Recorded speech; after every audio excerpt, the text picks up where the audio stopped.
ሓደ ዕድለኛ ቃላት አለው ብዙሕ ቋንቋታት ብዙሕ ጽቡቕ ትርጉም ዘለዎም ባና ንጓዓዝ ንኽድ ባና ብርሃን ወገግታ ባና ሙቐት ሓይሊ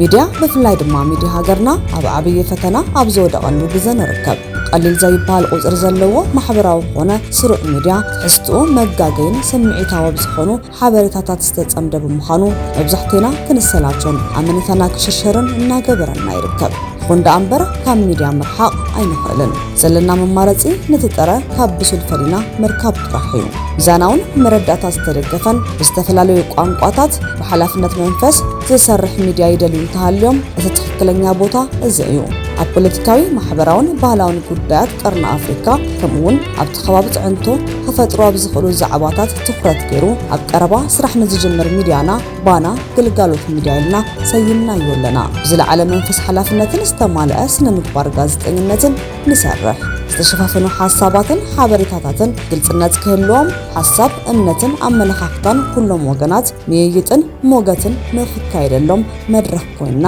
ነገልግል ኣድመጽትና ርእይቶ ኣመሃብ ይኹን ብሓሳብ ኣምምጓት ንኽሳተፉ ዕድል ንፈጥር ዕለታዊ ዜናታት ምስብ ጉዳይ ዝካየድ ቃለ ምሕተት ዝተሰናድኡ ፕሮግራማት ኣድመጽትን ተመልከትን ዝሳተፍሎም ምይይጣት ባና ካብ ዘካትቶም ትሕዝቶታት እቶም ውሕዳት እዮም ጻዕርና ኣብ ዘፈር ሚድያ ሓደ ሓድሽን ዝሐሸ መማረጽን ኮይና ንኽንርከብ እዮም ኣብ ሚድያ ዓለም ብርሃንና ዘርግሐ ሚድያ ሓይልን ጉልበትን ምዃኑ እናመስከረ ርሑቕ ዝጓዓዝ መራኸቢ ሓፋሽ ኮይና ክንቐጽል ኢና